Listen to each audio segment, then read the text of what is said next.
Hi అండి. ఎలా ఉన్నారు? బాగున్నారా? ఈరోజు మనం టమోటా పులావ్ చూద్దాం. దానికోసం ఒక గ్లాస్ బియ్యం తీసుకొని నీట్‌గా క్లీన్ చేసి వాటర్ పోసి ఒక హాఫ్ అన్ అవర్ పక్కన పెట్టండి.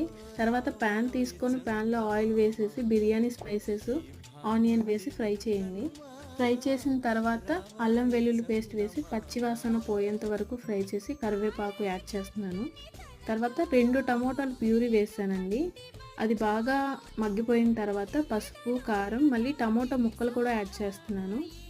అవి కూడా మగ్గిపోయిన తర్వాత సాల్ట్ టేస్ట్‌కి తగినట్టుగా యాడ్ చేసుకోండి.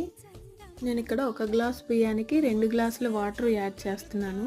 వాటర్ ఏసేసి వాటర్ బాగా బాయిల్ అయిన తర్వాత బియ్యం వేసేయండి. మనం కడిగి పెట్టుకున్నాం కదా! తర్వాత లాస్ట్‌లో ధనియాల పొడి, కొత్తిమీర వేస్తున్నాను. వేసి కుక్కర్ పెట్టేసి 3 విజిల్స్ వచ్చిన తర్వాత మన టమోటా పులావ్ రైస్ చాలా బావుంటుంది. ట్రై చేయండి.